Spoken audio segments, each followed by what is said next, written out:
그러니까 짧게 할게요. 네. 짧게 하고 넘어가겠습니다. 네. 감사합니다. 편리 봐주셔서. 네.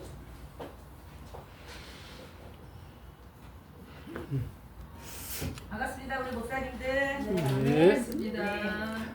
저는 의정부 은율교회를 섬기고 있는 정기보라 목사입니다. 오늘 우리 목사님들과 나눌 말씀입니다. 사무엘상 2장 3절입니다. 제가 읽어서 올려드릴게요.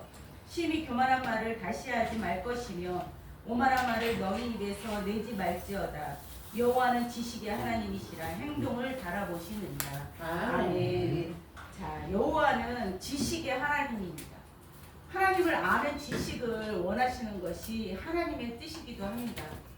호세아서 6장 6절을 보면 부패한 이스라엘 백성들 하나님의 집에 이방의 우상을 세워놓고 하나님이라 하면서 백성들을 선동했고 미혹시켰던 그 느바세 아들 여로보암의 죄를 보면서 하나님은 호세아 선지자로 하여금 고멜과 같이 타락한 여인에게 장가들어서 아이도 낳게 하지 않습니까?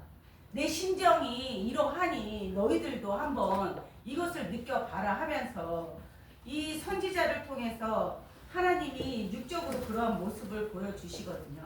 그러면 하나님은 호세아 6.6절에 나는 인애와 번제보다 제사보다 뭘 원하느냐? 하나님을 아는 것을 원한다. 아멘. 그렇죠? 4장 6절에 보면 이스라엘 백성이 망한 이유는 여호와를 아는 지식이 없어서 망했다고. 그렇다고 하면 이 지식은 뭡니까? 바로 전능하신 우리가 아버지라고 부르는 이 영적인 아버지라고 부르는 하나님을 아는 지식이 아니겠습니까? 그런데 초림대로 돌아가자 보면 이 율법주의자들은 얼마나 많은 이 율법을 정말 달달달 외우고 있습니까? 이 경문서에다가 율법을 넣어서 외우기도 하고 신명기 6장과 28절에 보면 문설주나 집안의 모든 것에 벽에도 붙여서도 율법을 외우라고 하지 않습니까? 금식도 하고 행함이 있는 모습으로 그들은 하나님께 정말 열심을 냈습니다. 그보다도 더 열심히 낼 수가 없을 만큼 열심히 냈는데도 이 메시아인 예수 그리스도가 오셔서 그들에게 이 뱀들아 독사의 새끼들아 하면서 마태복음 23장에 욕을 하지 않습니까? 그 욕을 한 게 아니고 사실 그들의 정체를 드러내신 거거든요. 그러면 우리는 어떠한 행동을 해야 하나님께서 달게 받아주시는지 한번 잠시 말씀을 나누는 시간을 갖겠습니다. 자, 잠언서 11장 1절에 보면 속이는 저울이 나옵니다. 저울은 저울인데 속이는 저울이 나옵니다. 여호와께서 미워하셔도 공평한 추는 또 기뻐하신다라고 말씀하시거든요. 우리가 잠언서에 있는 말씀을 우리 목사님들은 많이 묵상하셨으니까 아실 겁니다. 그러면 속이는 저울도, 그러니까 속이는 행함도 있다는 겁니다. 왜? 겉으로는 거룩한 척하면서 하나님 예수님을 섬기는 것 같지만 그 속에는 사악한 영이 하나님이냐 하나님의 종이냐 하면서 성도들을 미혹한다는 거죠. 그러니 바다사를 건너 배나 지옥 자식 만든다고 예수님이 그렇게 말씀하시지 않겠습니까? 그러면 여기서 저울이라고 하면 우리가 법원에 가더라도 그 눈 가린 그 여자가 저울을 들고 있지 않습니까? 그죠? 법원에 가면 그러면 결국은 그 추 역할 저울이 기우는 것을 볼 때 그것을 감지하는 것은 바로 추거든요. 추인데 추는 그러면 성경적으로 얘기하면 뭘까? 이게 다 비유의 말씀 아닙니까? 결국은 추는 하나님을 아는 지식, 결국은 성경 66권을 말씀하시는 게 아니겠습니까? 계시록 20장에도 보면 주님 다시 오실 때 이 편호인 책이라 하면 교회에서 편호인 책은 성경밖에 없잖아요. 이 성경을 보면서 너희가 잘했는지 못했는지 그 행동을 바라보시고 내가 행한 대로 갚아주신다는 그 말씀을 이루신다고 하시거든요. 그래서 초림에 사도 바울이 빌립보서 3장 8절에 보면 이 자기가 쌓아왔던 모든 지식들을 다 배설물처럼 버렸다고 하거든요. 그런데 사도 바울이 이방이 아니었습니다. 하나님을 너무나도 잘 섬기는 빌립보서 3장을 보면 어떤 얘기야? 3장의 1절부터 내가 어떤 사람이라고 하는 것을 이 사도 바울이 얘기하거든요. 종말로 나의 형제들아 하면서 시작을 하는데, 이 종말이라고 하면 말일에 당할 이 형제들, 바로 우리를 얘기를 하는 거거든요. 주 안에서 기뻐하라. 너희 같은 말을 쓰는 것이 내게는 수고로움이 없고 너희에게는 안전하다는 얘기를 하는 거예요. 그러면서 개들을 삼가고 행악하는 자들을 삼가고 손 할례당을 삼가라라고 말씀하시는데, 성경에는 개가 나오거든요. 계시록 22장에도 개가 나오고, 왜? 개들은 거룩한 성 예루살렘에 못 들어간다고 하거든요. 또한 계시록 21장 8절에 보면 거룩한 성 새 예루살렘, 예수님이 하나님과 예수님과 성전이 되어 12제자와 함께 새 예루살렘을 이뤄서 내려오는 천국이 못 들어가는 자 첫 번째 주자가 두려워하는 자가 나옵니다. 아니 왜 하나님 예수님 우리가 그토록 기다리는 천국이 이 땅 가운데 임하신다는데 12제자와 함께, 그런데 왜 두려워합니까? 왜? 두려워할 일이 있다는 거죠. 초림으로 우리가 돌아가자 보면 예수 그리스도가 오셨을 때 너무나도 메시아를 기다리던 이스라엘 백성들은 두려워했습니다. 왜? 내가 생각했던 메시아가 아니었습니다. 그렇죠? 눈으로 보기에 너무 허름한 메시아며 내가 생각지도 못한 저 가난한 나사렛 거지촌에서 목수의 아들로 자란 글도 모르는 자가 어떻게 해서 우리의 메시아가 되느냐. 그렇죠? 그러니까 예수님이 또한 사도 바울이 곳곳에 하나님은 사람을 외모로 취하지 않는다는 그 말씀이 여기서 나온 거라고 해도 과언이 아니거든요. 그렇다고 하면 과연 지금 오늘날 주님이 오신다고 하면 나는 어떤 식으로 알아볼 수 있을까요? 요한계시록 1장 13절에서 16절에 보면 예수님이 다시 오실 때 어떠한 모양으로 온다고 나와 있거든요. 아무리 찾아봐도 일반적인 육적인 모습은 아니라는 거죠. 그렇다고 하면 영으로 오시는 예수님은 우리는 어떤 식으로 알아봐야 됩니까?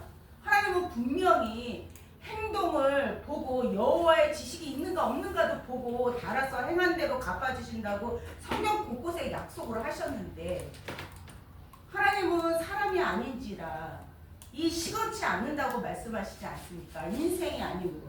그러면 이 신인 하나님께서 이 땅에 오실 때, 우리 예수님이 영으로 이 땅에 오실 때 하나님의 백성을 어떻게 부르기 시작합니까? 마태복음 13장 47절 48절에 보면 주님께서 어부가 돼서 이 천국장이라고 하는 6가지 천국이 나오지 않습니까? 이 금을, 하나님의 진리의 말씀을 던져서 좋은 물고기는 그릇에 담고 못된 물고기는 다시 바다에 던지는 일이 있지 않습니까? 그 두 절밖에 안 되는 것 속에 천국이 담아있다는 겁니다.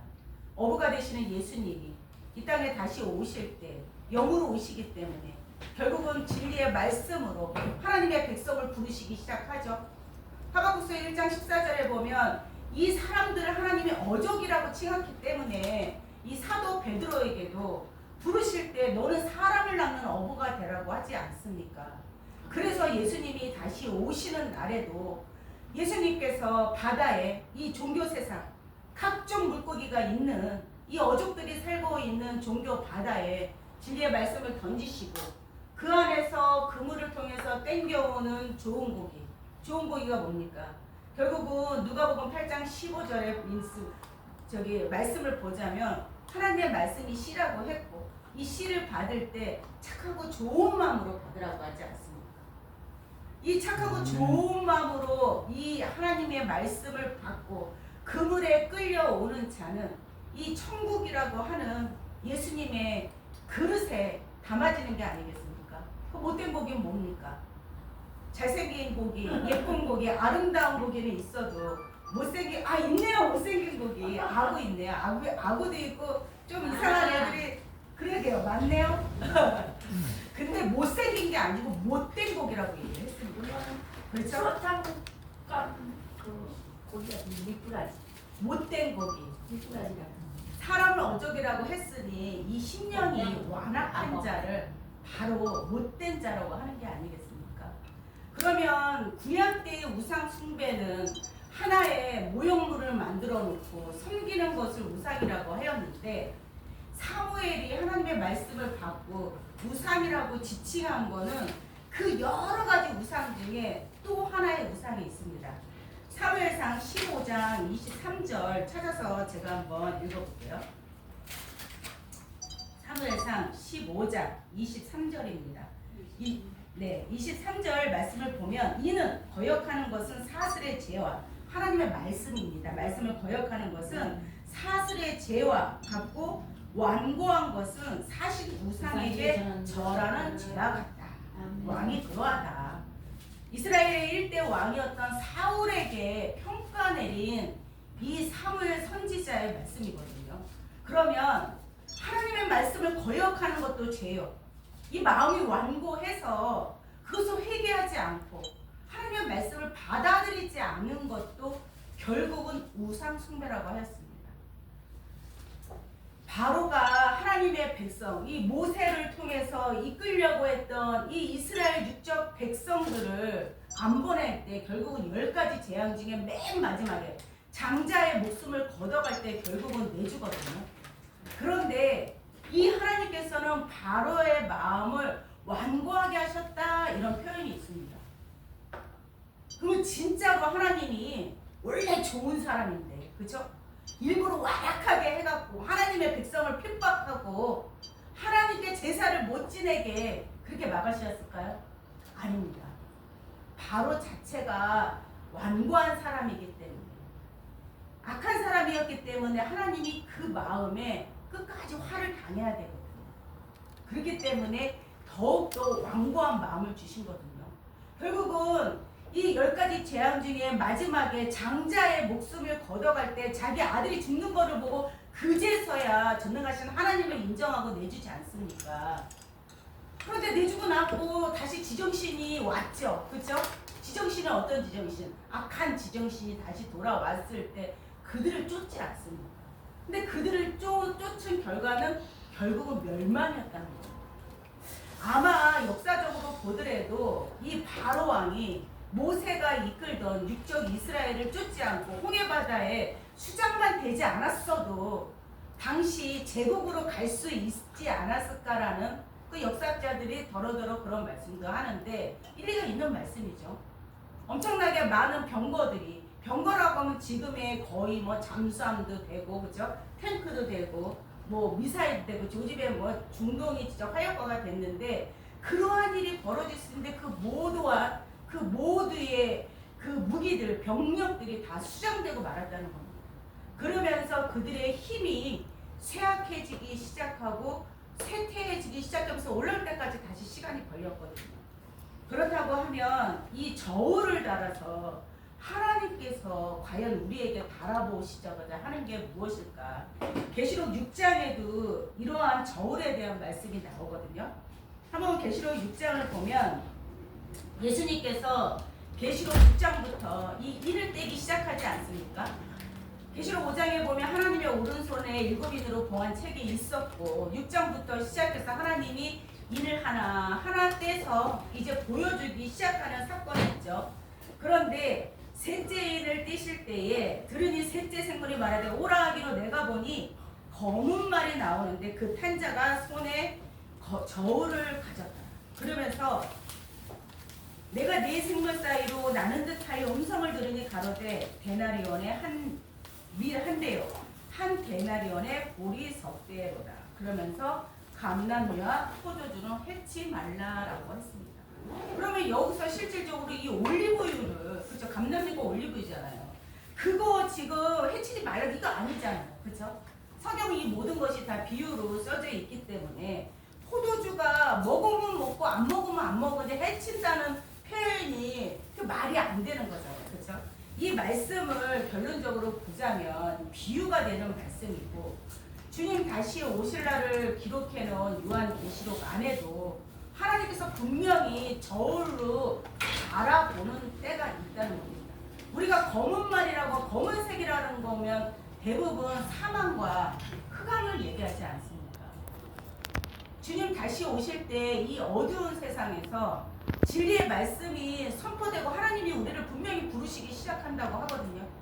주님 다시 오실 장이 마태복음 24장 29절에 보면 예수님 다시 오실 때 천사장 호령 소리에 나팔 부면서 천사들이 하나님의 택함 받은 자를 이 땅에서 저 땅 끝에서 모은다고 하지 않습니까?